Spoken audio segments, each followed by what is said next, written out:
When the church talks about sex these days, we usually just focus on the hot button topics that are driving conflict, like homosexuality. But the Bible says a lot more about heterosexuality.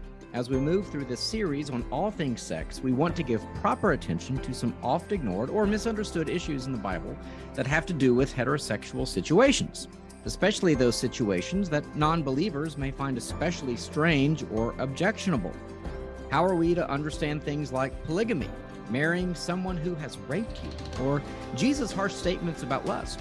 We talk about heterosexual sins today with a very special guest on this episode of Season 5 of Theology on Air, All Things Sex. Well, thanks for joining us for this episode of Theology on Air. I'm Evan McClanahan, the pastor at First Lutheran here in Midtown Houston. I'm joined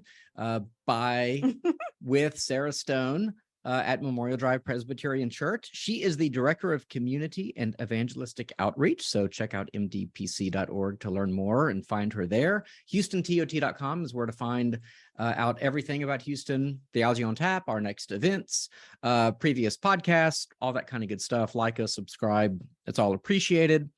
But we are joined today by our guest, Dr. Paul Copan, a Christian theologian, analytic philosopher, apologist, and author. He's currently a professor at the Palm Beach Atlantic University in Florida and holds the endowed Pledger Family Chair of Philosophy and Ethics.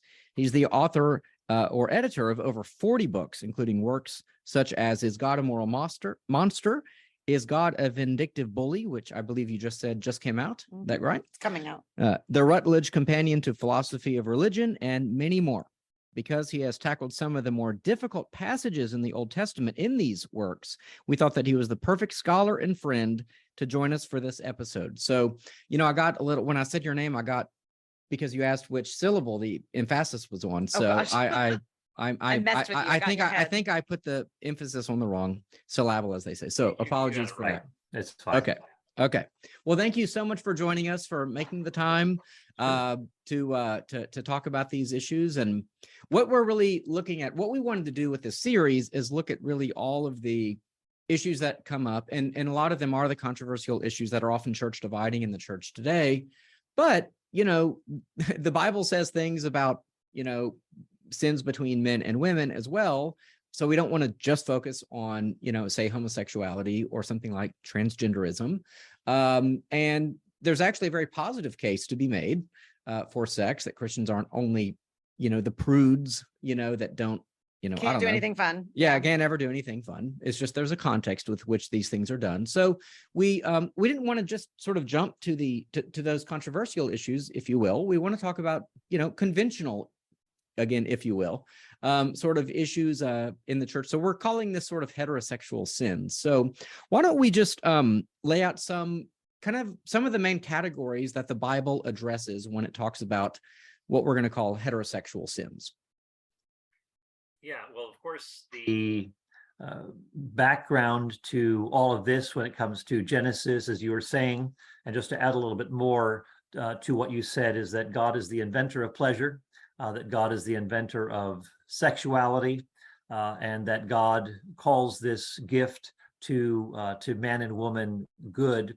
And so you're right to get the proper grounding here, rather than jumping into that which is perhaps an offshoot conversation, laying a good groundwork for, like, for example, the importance of talking about marriage before you start talking about divorce. That's an important priority. And so when it comes to various heterosexual sins, there is the stepping outside of the bounds that God gives for marriage to be between and sexuality to be between a man and a woman. So you can have, say, premarital sex. There is, of course, adultery and incest. Also, we could include there. We could also add to that, and I know we'll talk about this a little bit later, but pornography too. So we can look at these categories and talk about them, but it's a lot of people will jump on the topic of homosexuality as though that's the bad sin, and I'm so glad that I'm heterosexual and I don't have to deal with that. Well, these are issues that relate to all of us, and it's not as though we're off the hook because we're heterosexual, say. But Jesus, in fact, talks about lust, which is another matter, goes even more deeply into the issue. And so Jesus calls something that is just not external, but actually internal. In fact, adultery begins in the heart. Adultery begins in the mind. It doesn't just happen. It starts in the interior. And so that's what Jesus is beginning to address. But those are some of the categories that I'm sure we'll be talking about. So I'll let you take the next step. Yeah. Well, let's kind of jump into what I think should be the first one we would talk about, which would be adultery. And let's kind of define that term. I mean, it's one of the 10 Commandments, so it's a pretty big deal. How would you define that? And, one of the things I think that comes up in the New Testament, a question would be, is it the only legitimate grounds for divorce? Because Jesus says something about, the unfaithfulness would be the only, or unchastity would be the only grounds for divorce. So we'll come back to that, but maybe define it. What is meant by it in the 10 Commandments? Yeah, of course, it's a more general category, but it is often used in reference to the specific act of a sexual relationship with someone who is, involving someone who is married, whether the other person is also married or not married, but it does involve the breaking of the marriage bond. There is, of course, fornication, which would be premarital sex, generally speaking. And you do have for example, in Deuteronomy 22, you do have the general expectation. Man says, I expected my wife to be a virgin, but it turns out that she was not. There's that general expectation of virginity, say, in the ancient Near East. And so, unless you're marrying a widow or a widower or something like that. So you do have those expectations, but that's the general, that's the basic gist of what we're talking about. It's specific, involving a married person or two, but it can also be used in a more general way to capture the idea that there's this marriage bond that should be preserved, and anything that deviates from that is a departure from God's intent for sexuality. Can I jump in here? So a lot of our audience are single. Audience is either way. People in our audience are single. And I think something you said, I would love you to unpack a little bit more, because there's always that question of, well, there's no actual Bible verse that says not to have sex before marriage. I mean, and there's not a Bible verse that says do not have sex before marriage. And you just said fornication means.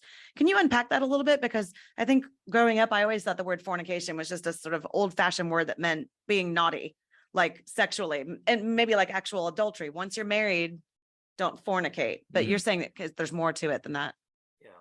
Take for example, even before there is a marriage, think of course, in the Gospels, where you have Joseph and Mary who are betrothed, and of course Joseph believes that he has grounds to divorce Mary because even before they had gotten married, there was this sexual relationship. So even engagement in ancient Israel was grounds. Breaking that bond was grounds for divorce, even though it is technically premarital sex. There still is that bond. But more generally speaking, you have, for example, the presumed kind of the basis for it all in Genesis 2:24. For this cause, a man will leave his father and his mother, will cleave to his wife, and the two shall become one flesh. That there is this presumption of marriage as being in sexual relationship, the one flesh relationship that is connected to marriage, two single persons coming together, being married, having a one flesh union. That is the basic sequence of how it operates. And so you have the Paul in 1 Corinthians 6 about talking someone who goes into a prostitute becomes one flesh with her. That is a deviation from the way things ought to be. So if you got somebody who is engaging in premarital sex with a prostitute, that is a departure from God's design mentioned in Genesis 2:24. Would you almost say, I've heard people say it this way, and I don't think this is the whole story, but in a sense that sex marries two people. And so if you're having sex with someone, it's as if you are marrying them. And so that's part of, I mean. Yeah, well, it does have that bonding effect. The sexual relationship is something that is seen as a sin against the body. It involves two persons, and it is an exquisitely intimate relationship. And so that is why Paul really highlights that in 1 Corinthians chapter 6, that there is a profound violation here. It is a departure from how God has designed sexuality to work within the boundaries, within the safety and security of a marriage relationship. It is to be a free expression of oneself. It is a binding of persons together. And again, this gets to pornography, where the sexual or sexuality is detached from all of that. And so there is a violation that takes place precisely because it's ripped out of its loving relational context and is objectified and is treated as a simple pursuit of pleasure sexual pleasure apart from God's ideal and design. Yeah, that's helpful. Yeah. Sometimes I've heard people say that, if you're having sex with someone who is not your spouse, then it's someone's future spouse. So in that sense, it's adultery. I mean, you hope for that person that they'll be married one day. So, but that's one thing to think about. In fact, I heard someone say the other day that it occurred to him when he was like, I don't know, 14 or 15, that his future wife was somewhere out there living her life, and we don't sort of think about that. And once that sort of that thought sort of fell on him, he couldn't lose that thought, the idea that he ought to live in a manner worthy of her. Aw. Like, even though he hasn't met her yet. But, is that guy still single or? No, we'll talk later. He's been married for 40 years. Happily, Okay. And well, it's James White. Oh, wow. The apologist. Yeah. He married his wife when they were, I think, 18 and 19. Oh. So, but he talked about how that was a kind of profound revelation that, that my wife is out there somewhere.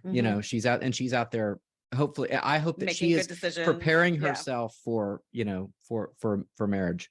Which reminds me of someone who had been into pornography, somebody, and maybe he was even a pornographer, I don't know, but he, as he was engaging in watching or looking, whatever, however, what form it took, but he said that it dawned on him that this is someone else's daughter at whom I'm looking. And he had his own daughter, and he realized how inconsistent, how hypocritical he himself was. What if someone wanted to do this to my daughter, to objectify her and so forth? And it was a radical turning point for him. And that was, he turned away from pornography with that very vivid thought in mind. Let's stay on the issue of pornography, because it's definitely connected to this categorically, and it's so prevalent, and it's something that, professing Christians say that they struggle with. So maybe talk, I mean, I think we've already said it, but maybe, fleshed out a little bit more, if you will. Why is it wrong? What is inherent to it that makes it wrong for a Christian to participate in? I mean, people will say, for example, well, it's a victimless, thing. I mean, she wants to participate. I want to participate. It's, I'm not doing anything, right? We're not meeting up. How is it corrosive to the soul, I might say? Well, it raises the question, is it possible to become a victim to something, even though you're actually pursuing it, even though you're making a choice about it, for example, talk about drug addiction, you're making a certain choice.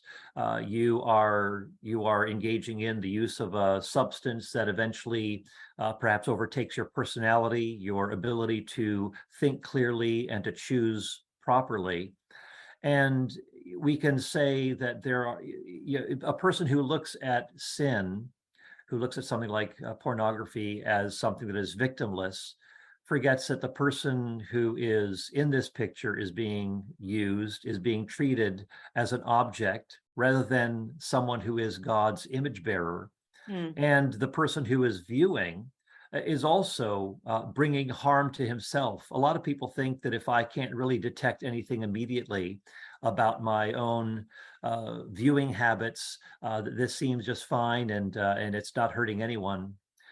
Does it matter that it's actually hurting yourself? And that studies have shown that pornography is tantamount to a drug addiction, that it creates the same kind of effect as heroin, for example, and it is very difficult to break.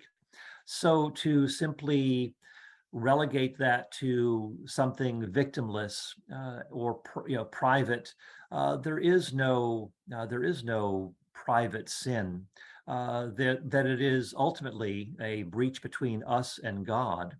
And if we are thinking properly about the nature of our being God's creatures and how we're called to love the Lord our God with all our heart, soul, mind, and strength, and to love our neighbor as we love ourselves, then we ought to, rather than treating a person as a means to an end, we ought to treat all people as ends in themselves.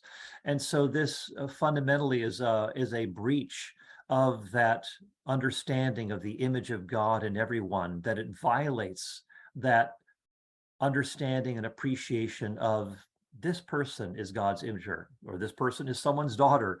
And so we ought to therefore regard this as not merely a private external act. For example, Jesus, of course, says that there are a lot of things that are wrong that take place in our own minds or hearts, that it's not what goes, Mark 7, it's not what goes into a person that defiles that person, but it's actually what comes out of that person. And so we ought to guard our hearts, as Proverbs tells us, for from the heart come those issues or springs of life. So it is and also, I think many people will want to rationalize the viewing of pornography as though this is something that is, it's not like adultery, it's not that bad. And so they will simply think that because I'm not engaging in the act of adultery, then it's okay. But of course, we come to Jesus in Matthew chapter 5, where Jesus is talking about lust as being a fundamental violation of the marital covenant. It's because it is committing adultery with another person in one's heart. There are, of course, degrees of sin. It's not as though everything is equal. Lusting is not tantamount to adultery. It is the seed of adultery. So Jesus isn't saying that all sins are equal. Because you obviously have different, in the Old Testament, different punishments for sin, different degrees, that you have intentional versus unintentional sin. Jesus is not saying that all sins are, equally heinous. He is saying they're all equally sin. And so so we need to understand that there are degrees of sin. Jesus tells Pilate in John 19 that the Jewish leaders have committed the greater sin. And so there are degrees of sin, and we ought to recognize that hierarchy of sin. I don't know how many sermons I've heard that says, well, Jesus is saying that lusting is the same as committing physical adultery. No, it's not. He's saying that it's wrong. And if you think that you're off the hook because you're not committing physical adultery, then you're misguided in your thinking, and the internal matters, not just the external. That's a good distinction. And just as a side note, all the women, of course, there are men that participate in pornography too, but all the women they are someone's daughter. But also I've read that something like 20% of them, it's estimated, are basically trafficked slaves. Oh, it's way more than 20%. Yeah. Yeah. So I was debating whether to say something like, even if you were to take all the faith questions out of this, there are just good, like, common sense reasons. Also, the rewiring of the brain, Yeah, the human trafficking and drug problem, and yeah. Your eyeballs, your clicks, and your money, certainly, if you are participating, if you're supporting that Industry. that industry, which is, by the way, more than I think video games and Hollywood combined, then you are encouraging and participating all of those things. You're encouraging effectively, certainly sex trafficking, probably rape, but the degrading, that you're allowing the degrading of these people involved. Who, like, I love what you said about how you can be a victim and sort of think you're being complicit. I think that's something we should think about. But let's look at some of the kind of really tricky passages where they're heterosexual acts, but they are very, they certainly will cause unbelievers a lot of questions. So, for example, before you go there, part of the reason that we're including these for people that are listening, because you might be thinking, like, why are we going to start talking about, because you're going to get into Old Testament stuff, right? Yeah. Is I think people think, well, the Bible was lovely for the time that it, came out, but it doesn't apply to me today because that was like old rules for old times and it doesn't matter. So my sexual ethic doesn't need to come from scripture. And then as proof text for that, they'll be like, yeah, look at all the crazy stuff that's in the Bible that we don't believe anymore. And we would say, whoa, we might actually still, quote, believe in it. Let's unpack it a little bit, because if it's true that we can understand all of this as being under the larger umbrella of God's law and what he wants for our lives, then it actually does matter. And actually we are under his rule and his authority, right? On all these things. Yeah. Even if you think the Bible is outdated. Yeah, so for sure.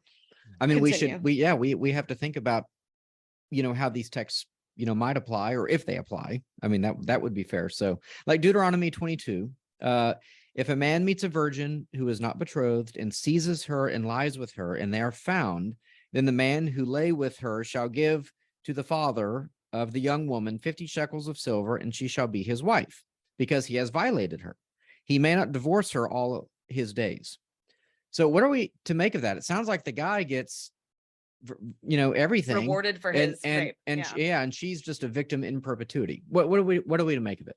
Yeah. Well, as I mentioned in my Moral Monster book, and also in my forthcoming Vindictive Bully book, I talk about that there are various categories that are involved here. And so you have, for example, adultery that is mentioned prior to this.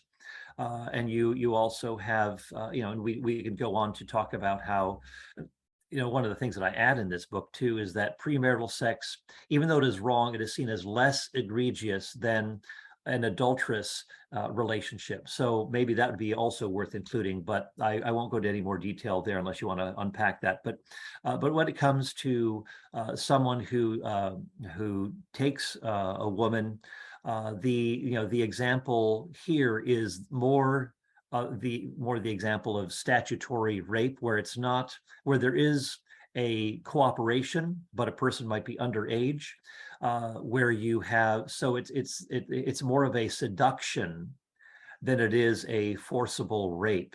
So the person is not, when you talk about marrying your rapist, there is also a complicity, a willingness to go along with on the other part. So it says that not he is found out, but they are found out, so you do have this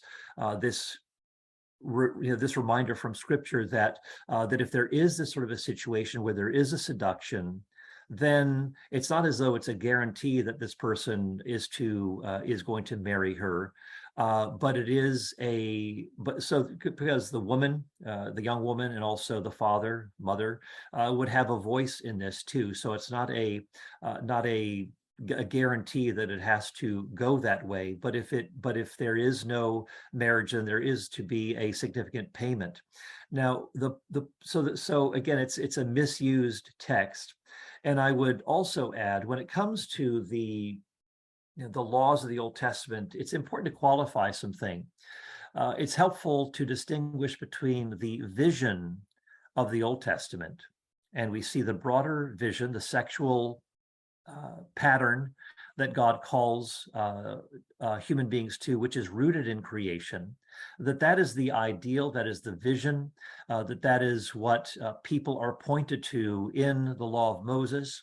But keep in mind that there are certain laws that take into account that human beings will sin, and that certain laws are permitted because of the hardness of human hearts, Jesus says in Matthew 19:8.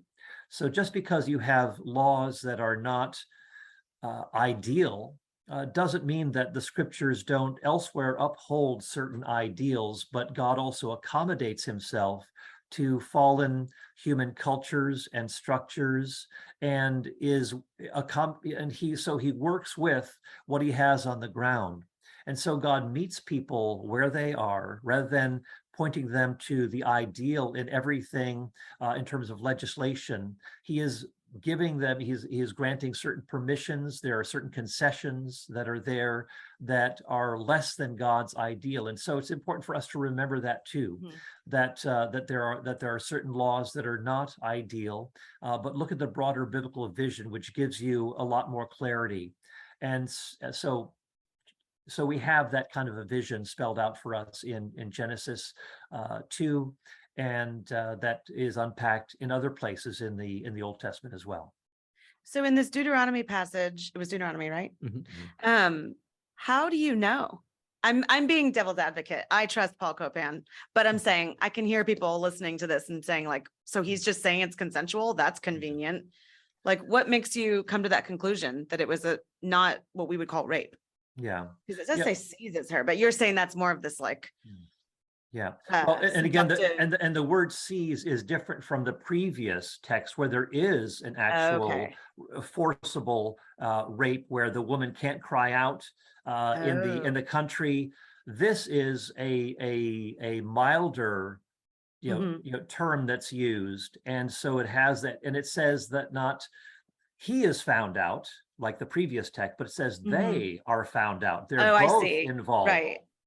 So okay. No, that's helpful. But in each case, does the man have to provide for the woman, in terms of financial protection? Yeah. Because let's be blunt, once her virginity is lost, she is something like ancient world damaged goods, and she may never get married. Is that fair to say?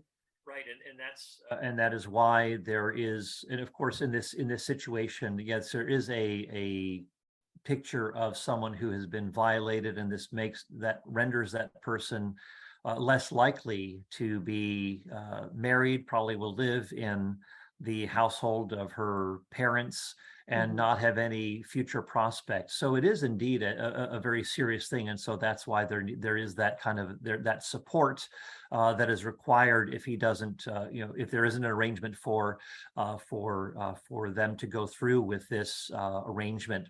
If she chooses, and again, it's a seduction, and so therefore there could be a person who says, I really, yes, I was seduced, but I really like this person, and we can move forward with with the marriage. So that would be something that would be her prerogative in consultation with her own parents, etc. But so there is that reality, no question about it. Yeah. If I could be somewhat controversial, it's so unlike you. I know. I mean, when you think about sex today, I mean, the casual nature of sex, the hookup culture, the lack of consequences. It's interesting that we hear people complain about how inhumane the Bible is, because it forces a man to be take responsibility for what he's done. Whereas in our culture, men pay no costs virtually. I mean, certainly with something like abortion, even, or I mean, forget sex. I mean, even pregnancy isn't a reason anymore to sort of force someone into providing for the woman or getting married or something. So, not to be defensive of the Bible, but I mean, you're allowed. It is called theology on air. Is the Bible really that much worse than what we have, which is this free culture where no one has any consequences? At the very least, like you said, it's making the best of a less than ideal world, right? Yeah. It's we've left Eden. So at the very least, he is responsible for what he has done. There is a method of holding him responsible for what he's done. Right. Yep. So, excellent point. So I say amen. And could this woman just because she's married to him, does she have to live with him, sleep in the same bed? I mean, it's almost a financial arrangement is all Yeah, it I've really heard people says, say right? that. Like she can take the money and be Yeah. protected in that way, but she doesn't have to go live with this guy if he's smarmy. Right, exactly. Yeah. It is a matter of choice that the young woman can go forward. That she may really like this guy, and even though there was a kind of a perhaps pressured into this, but she goes along with it. That she may say, well, I may regret that, but I really like this guy. I would like to live with him in marriage. Then there is that. Then there is that option. So yeah, it doesn't seem to be. I think like it's all the way that it's often cast is, wow, that's really unbelievable how the Bible could allow for this sort of a horrific situation, and doesn't. It's a rather uncharitable reading of the text. And of course, it doesn't help that sometimes you'll have translations that distort the actual picture as well. Mm-hmm. So let's talk bigamy or polygamy. Right. Christians today in the debates about marriage will say marriage is one man, one woman, for all of life, et cetera, which sounds good. But then in the Bible, people pick up the Bible and are like, let's see, how many wives did David have? And A man after God's own heart. Yeah. So, and Solomon had all these wives. So, I mean, Abram had multiple wives, or didn't he? Well, he at least had sex with his mates. Yeah. So talk us through which is it? Like, is polygamy acceptable, or is it? Evan wants to start a cult, is what he's asking. So can he do that? Is what he's asking you. Okay, well, Evan, I give you the benefit of the doubt that you're not really pursuing this. Yeah. Looking for justification for it.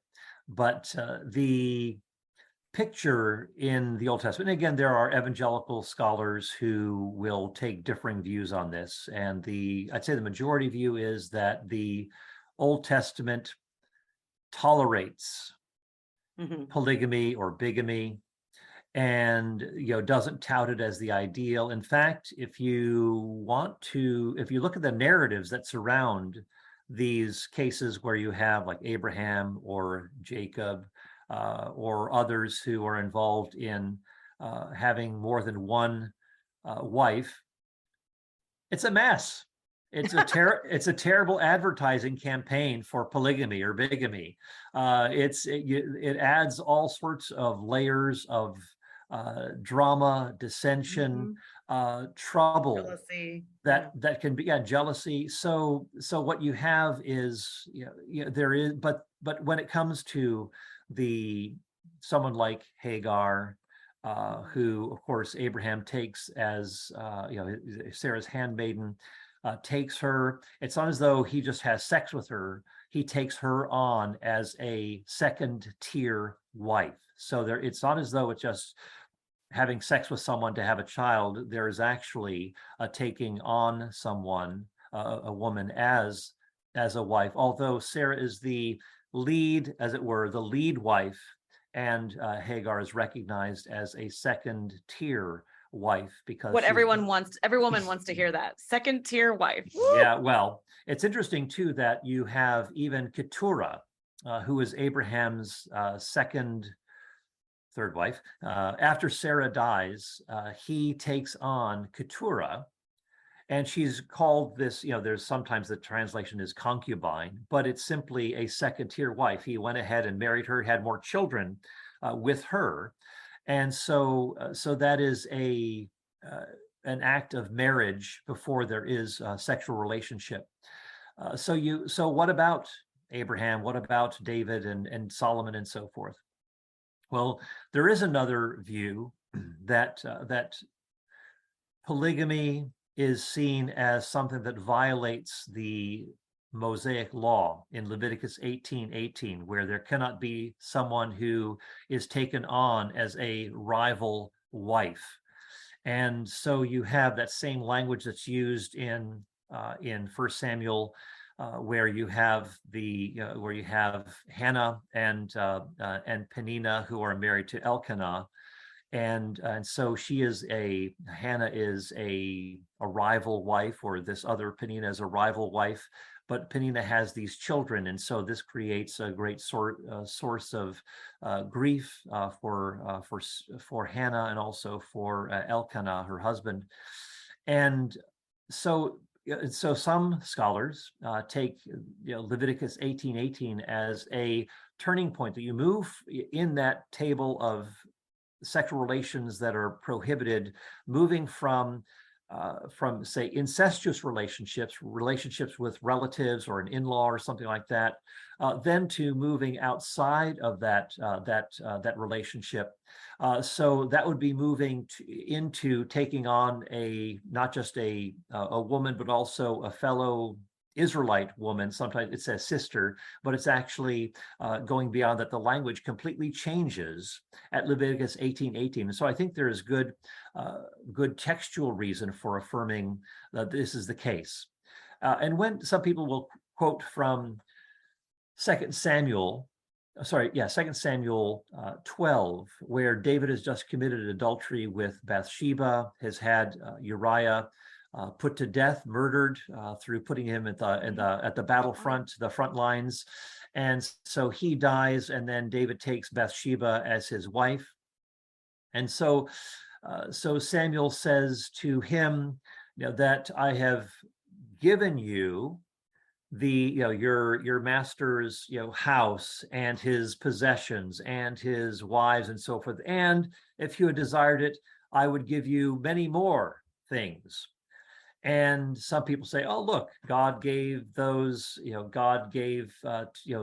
Saul's wives to David. So you got a polygamy that's permitted right there, that God is even giving as a gift to this. And so then God goes on to say that he's going to give those same women from Saul's household, David's wives, what he's accumulated, he's going to give those to his opponent, namely his son, David's son, Absalom. And so it looks like, well, God is not really speaking out against polygamy. It actually seems to be endorsing it. It's a gift from God. Well, if you unpack that a little bit more, look a bit more closely, God is saying, I give you these types of things, but it's not as though he's endorsing what is actually going on as you look at the details, because if you look at the details, you would have God therefore endorsing incest as well as adultery. So the incest would be that if David is taking on Saul's wives, basically it's just kind of a transfer of the household from one to the other. That's really what it is. But if it literally is a taking of Saul's wives, well, one of those wives, Ahinoam, was his mother-in-law, which is prohibited in Leviticus 18. You also have when it says, I will give you, I'm going to give your enemy, Absalom, these wives. Well, if that's the case, if God is giving this to Absalom, then that means is he giving them these women so he can have adulterous relationships with them? No, of course not. So there are some challenges here when you look at the specifics of the text. And so I go into more detail on this in my forthcoming book, Is God a Vindictive Bully?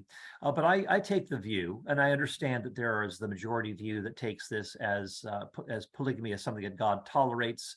It's less than ideal, and so forth, but it's not, say, punishable in Israelite law. I do think that it is something that is prohibited in Leviticus 18:18, and that even if you look closely at a text like 2 Samuel 12, that there are some irregularities here, and that God simply can't be carte blanche saying that this is God's gift to David, because there would be some actions then that would be endorsed that the law of Moses prohibits and says are indeed punishable. To take it from the sublime to the ridiculous, there is a show about polygamy. In fact, there are several shows about polygamy on cable. Someone in my family may watch one of them called Sister Wives, and it's about a fundamentalist Mormon, fundamentalist Mormon, but they're not even religious anymore. Anyway, and they finally have gotten to the point where one of the wives has said, I'm done, I'm out, and she's left, and it's made all the, you know, gossip rags and everything. She's a scorched earth on the way out. So my wife is like, finally, like, this is the moment I've been waiting for, you know. You're totally putting her on blast on this podcast. Sorry. That's Well, hilarious. she'd own up to it, but it's like I've been waiting for this, you know, this scheme to be revealed for what it is. Like Yeah. you said, it is a terrible system in which children are deprived of a father, in which wives are deprived of a husband, in which favorites are chosen, in which the system is as harmonious as it was at one point is broken up by the introduction of a new wife. So just, I mean, it does have real, or I think about a lot of the kids that in the Middle East that join terrorist outfits, they have no prospects of marriage because within Islam, polygamy is still allowed. And so men with money and means accumulate for themselves wives. Was that kind of what was going on too with the, like, and by the way, what is a concubine? But Solomon, you know, he has hundreds and hundreds of wives, which seems to lead to his downfall. It does. You know, so but was part of it kind of the accumulation of like national status or something? How does that help him? Yeah, political, national prestige through these sorts of connections. Yeah, you know, so he marries Pharaoh's daughter, and of course, what's interesting is that as you look at, and of course, this is taking place in First Kings. You know, say 1 through 10, where Solomon ascends to the throne, and all what Solomon does violates the Deuteronomic code in Deuteronomy 17, that you're not to accumulate wives, you're not to accumulate massive wealth, you're not to accumulate horses. And that is exactly what Solomon does. So the king is to be the moral example in Israel. The king is to be the one who is the leader, who is to, if anybody is to attend to not accumulating wives, it is to be the king. And so we see Solomon is ultimately being, you know, the text is subtly undermining, you know, deconstructing Solomon and what he's doing because he's violating all of those regulations, those commands in Deuteronomy 17. And so that's, but those political alliances, that was often how it worked, that you have some marriages, just like even in say medieval and modern Europe, you'd have these marriages between bringing together England and Spain, or England and Germany, or whatever. And is that what Harry was doing, trying to bring Britain and America together with Meghan Markle? I don't know. Oh my gosh. He Sorry, did a great job. Yeah, I mean, didn't lead to a lot of unity, did it? Yeah. But Apologies. anyway. Well, and you can also go back to Genesis 1 for so many things, but this would be another one, right? Like the text that you talked about earlier, a man shall leave his father and mother and cleave to his wife, and the two shall become one flesh, really seems to indicate that the way God wants things to happen at the very beginning, before everything literally goes to hell, is one man and one woman being each other's helpmates and being one flesh. So anytime you go outside of that, you're already getting away from God's best and God's design. Yeah. We've talked a little bit about, you know, how Jesus ratchets this up a notch with talking about, you know, lust, you know, in the heart. I don't know if we want to kind of revisit that, but, you know, we kind of talked Old Testament. So just in case, I mean, one thing people will say is, well, it's in the Old Testament, but it's not in the New Testament, so it must not apply. Whereas I would take the opposite track, which is if it's in the Old Testament and it's not reversed in the New Testament, you sort of assume it applies, but that might be a radical take. But any other thoughts on, you know, New Testament sort of sexual ethics in this, you know, realm? I mean, Paul does, you know, say that, you know, the man having sex with his mother-in-law in 1 Corinthians 5, I think is wrong.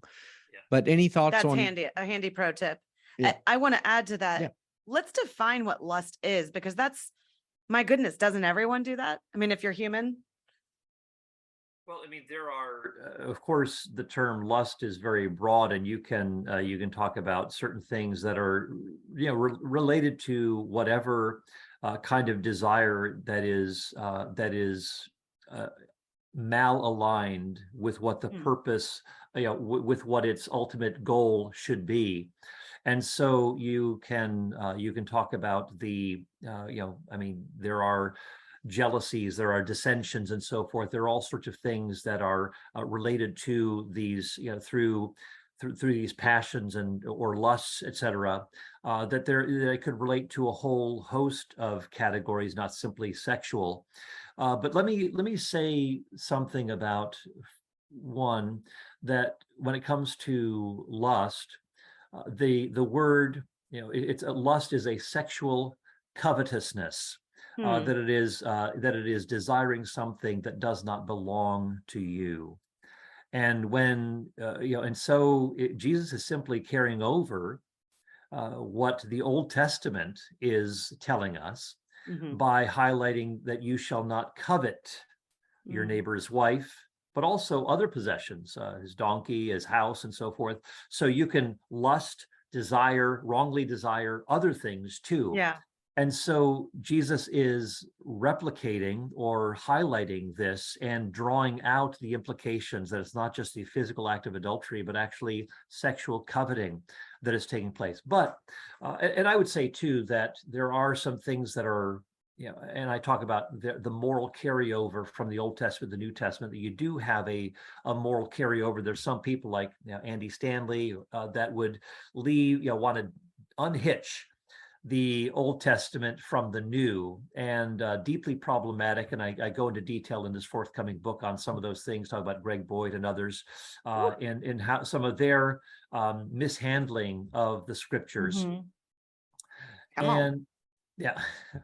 But one of the things that we ought to be reminded of too, is that when Jesus is talking about adultery and lust, what Jesus is actually doing is telling us that there is a traditional way of looking at these issues, whether it be oath taking, whether it be anger, whether it be divorce, whether it be loving your neighbor but hating your enemies and so forth. Jesus is referring to an abuse or a misuse of the Mosaic law, so he's talking about traditional righteousness.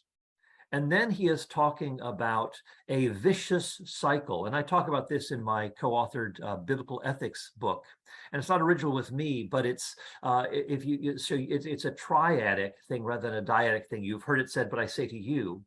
What it is it's Jesus talking about the traditional righteousness, and then a vicious cycle that people can get into, whether it be getting angry at people, saying things that you regret, whether it be lusting after someone, whether it be or at the end of Matthew 5, just greeting those who greet you, loving those who love you, and so Jesus is saying that vicious cycle. If you continue to live in this kind of a vicious cycle, you'll never break out of it and actually show the kind of, for example, loving your enemies. You will not be godlike, who sends rain on the just and the unjust and sunshine. You see, God doesn't just love those who love him.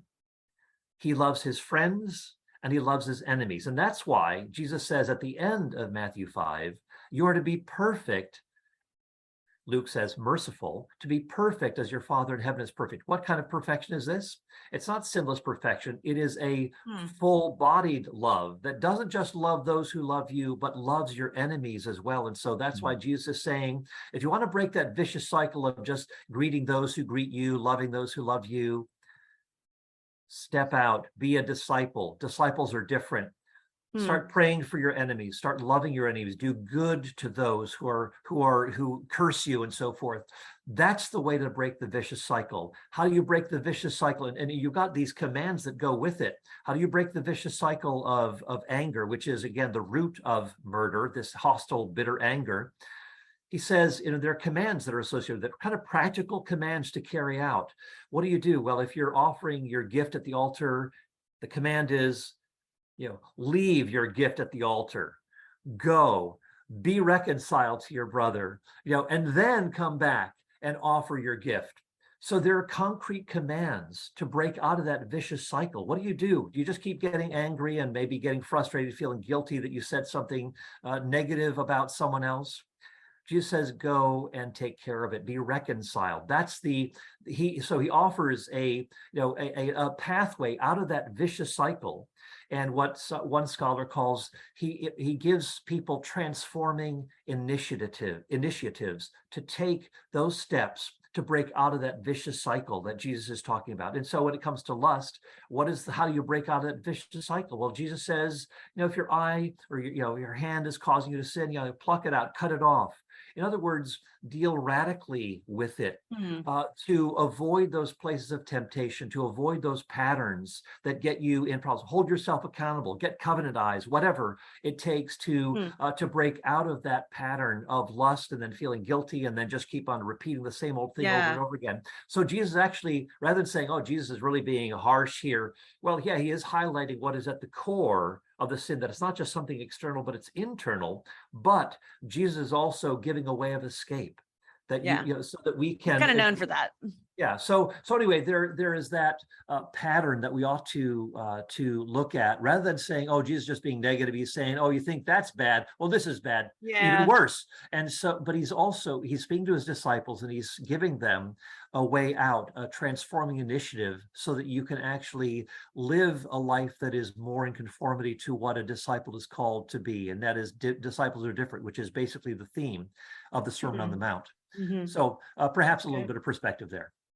I like that. It's convicting, though. I don't know if we paid for that. Yeah, no, good. It was excellent. In case someone might be struggling with some of these things, is Covenant Eyes, I think I've heard of it. Is that a piece of software that people use for accountability and pornography and things like that? Okay. Yeah, exactly.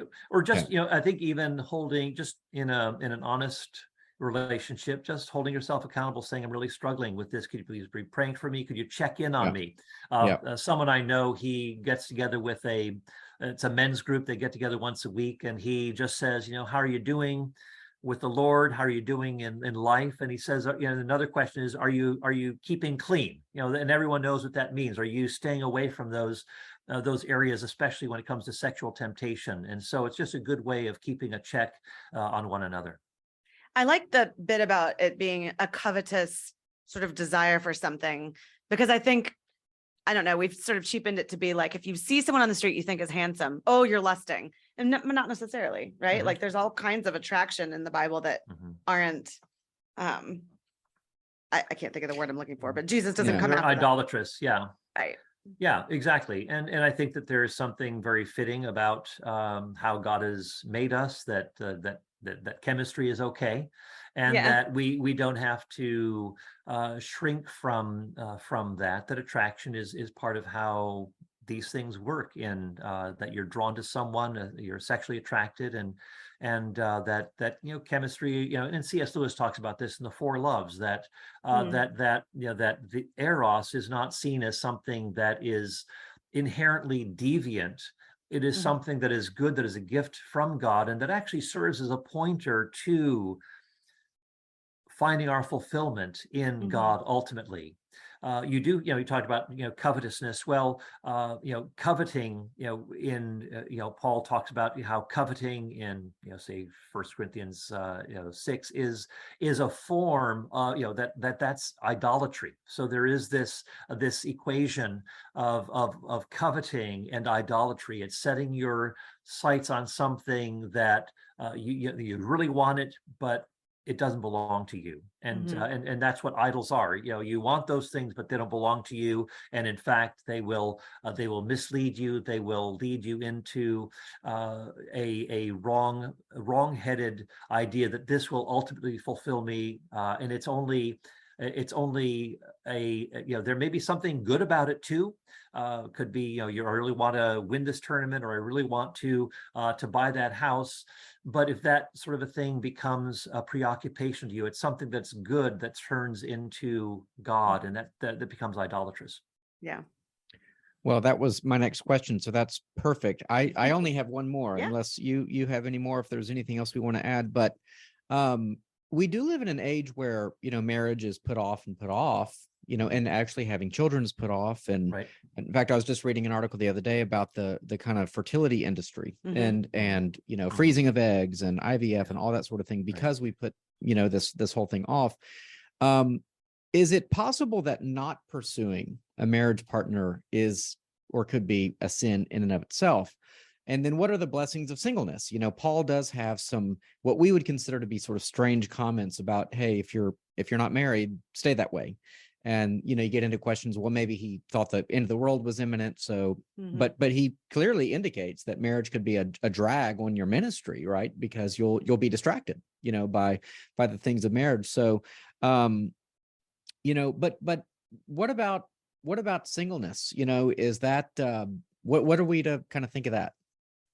Well, yeah, and I think this is a very fitting way to end our discussion, because singleness is something that is obviously Jesus was single, Paul, also not married. And this is something that often gets overlooked, that, it's all focusing on marriage, on meeting the person, a life partner and so forth. Whereas Paul says that singleness has a place of service in the ministry of the church and in serving in God's kingdom. And so often my wife and I are, we'll talk to people and say, rather than lamenting that you are not married, of course, keep praying, that's perfectly fine. But think of ways in which you can actually get involved in serving the Lord, using the liberty and opportunity that you have to maybe go to other places in the world and serve the people of the Lord. Maybe going to places that are perhaps a little riskier to live in, that you wouldn't want to take a family to, and like an urban ministry setting. So there are these opportunities that come, and Paul and Jesus himself, it's not just Paul in 1 Corinthians 7, but it's Jesus who is telling us about, that there some people choose to be single, eunuchs, by choice, who serve the Lord, and as single persons. I think of John Stott or Amy Carmichael or others who lived very fruitful, productive lives in service to God. And there's a great danger that people long for being married so much that they'll even compromise certain moral and spiritual standards in order to do so. And it ends up being you create a lot more misery for yourself, because you are married to someone who doesn't share the same passion for God, the same vision of how to use our resources for God's kingdom. No, I don't want to give to the church. I don't want to give to missionaries. Let's go on a vacation. And so there's not the single-mindedness. You're not operating from the same blueprint. And so this leads to all sorts of conflict and tension and regret. And it's important to be reminded of those things as well. And if you're interested in Tim and Kathy Keller, in their book The Meaning of Marriage, talk about this, that they have met so many people who have made this choice. They wanted to be alone. They've been afraid of being lonely, or they've wanted to get out of their lonely lives, and then they get married only to find out that they're still lonely. Yeah. That they're still, that they aren't of one heart and mind with their partner, because they compromise in their Christian faith. And so Paul says in 1 Corinthians 7, feel free to marry, but marry in the Lord. And so many people neglect that very fundamental command. Yeah. That's good stuff. And by the way, there are plenty of people in the church, I can speak to this as a single person, who will tell you to basically lower your standards, like you've talked about, like, well, maybe this isn't as important as you thought, and be less picky, which I understand some people can actually be too picky, but so I think that that's a good word for people to hear. Like, if they're actual standards that God shares, keep them. Yeah. And also, not a but and also, like, marriage can also push us, I think it can be a process of our sanctification because of the complementary nature, because men and women are different, and therefore, marriage can be difficult, but it also can be edifying and glorifying and good. And so part of my question was also to say, if we don't if we have the opportunity to, say, marry a godly person, You Take know, it. and you take it. Yeah. Yeah. You know, I mean, there can be something wrong about, you know, only ever, I guess, you know, being happy with, you know, the life as we've created it, you know. So it's a discernment thing. There's no universal law. It would depend on the context and the person and the situation. But I do think, like I said, people are delaying marriage, and then I think even never getting married, you know, because hey, I have a good life and I don't want anything to mess that Freedom. up, you Yeah. know. So it's like, but yeah.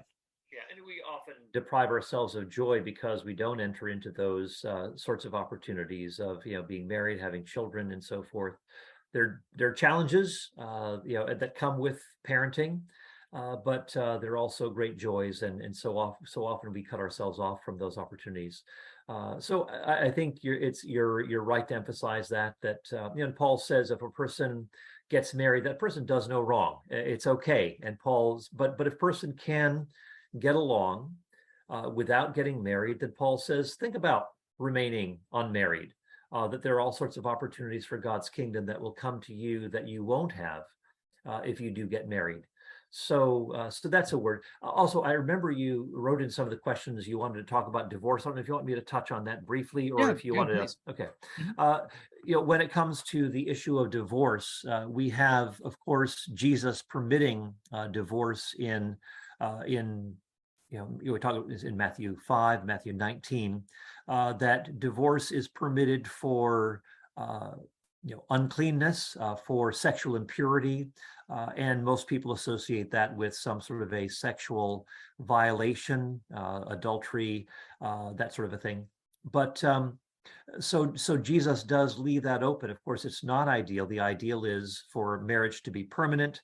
Divorce is something that God does not like. He hates divorce, but it may be you know, an appropriate path to take. Maybe in cases where a person's, you know, say a woman's life is in danger, where children's well-being, you know, is you know, their perhaps their lives are in danger too, and so forth. Now, the scriptures don't mention that. I'll come back to that in a moment. But Paul does give another clear occasion or condition for divorce in 1 Corinthians chapter 7. So Jesus is obviously speaking within an Israelite setting. There are certain assumptions, commonalities in terms of the faith. So it's the issue that comes up with Paul is not what Jesus is addressing. So Paul is adding to what the Lord has said. And so he's saying, this is what I'm saying, not the Lord. So it's not in what Jesus has said, say the Sermon on the Mount. But he's saying that if a person leaves, you know, when you have Gentiles who are coming into the faith, and a spouse, you know, they were originally pagans, and then one remains a pagan while the others become a Christian. Well, what do you do then? Well, if that person chooses to remain, you remain, Paul says. But if the person wants to leave, he says, let that person leave, because you've been called to peace. And so he does allow there to be this divorce. And so marriage, which is fundamentally a call to you know, to this, to one, sexual intimacy, and also to a permanent you know, commitment. The two exceptions undermine those two key components of a marriage. So there's to be a one flesh union, but then that is broken. There's to be a permanent commitment, but that is broken through abandonment. Now, some people say, is it possible that there could be other exceptions, like, say, physical abuse and so forth? And I would say, yes, if there is physical abuse, get out of that, you know, because, and I think I'd say some people say, well, I don't want to go beyond what scripture says. And I know that there is pastoral counsel that is required, wise people to come into making judgments. Sometimes people say, oh, that my husband verbally abused me. And I remember emailing Craig, talking actually when we would write letters to each other and then have to wait to get a letter back. This back in the early 90s, I wrote to Craig Blomberg, who'd written on this, and he said that he's known of incidents where someone said, oh, my husband is verbally abusive, and through counseling and so forth, you know, she was discouraged not to get a divorce, but to try to work through through these things to get counseling for that person. And she said she's so glad that she actually tried to work through some of that verbal abuse, and then that husband coming around to realizing that he was bringing great harm, and brought reconciliation, and they remained together, and it was a good thing. So it's not as though you just are quick on to say, oh, get divorced. It has to be obviously very, very serious. It's a very sober thing to break off a marriage relationship. But you do have two clear conditions of adultery and of abandonment.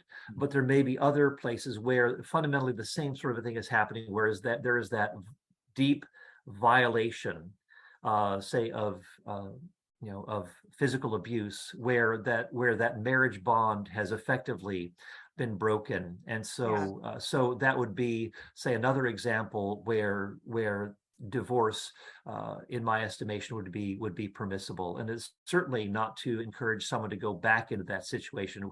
If you say, no, I'm just sticking with these two as violations, well, get that person to safety. Don't just say, oh, stay in that marriage. That person should be separated from that person who is an abuser. Yeah, that's good. Dr. Copan, where can people find you? What's the best place for people to find you? And by the way, your book coming out is God a Vindictive Bully? By the time this airs on our podcast, it will be out. So we definitely encourage people. I worked through Is God a Moral Monster in our Sunday school class. So now I've got another book to work through. So thank you for the material. But where can people find you in the book? Yeah, I do have a website. It's paulcopan.com.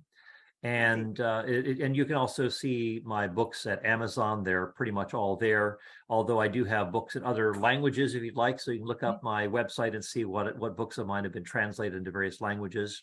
And if you want to come see me personally, I'm in West Palm Beach, Florida. Come and study with us. We've got an undergrad in apologetics at Palm Beach Atlantic University. We have a master's in philosophy of religion. Paul Gould and Brandon Rickapaw, two top flight philosophers with whom I'm teaching. It's just a great community here. So I'd love to have you come and join us. But thanks so much for the opportunity to join you guys. It's really been a treat to be on once again.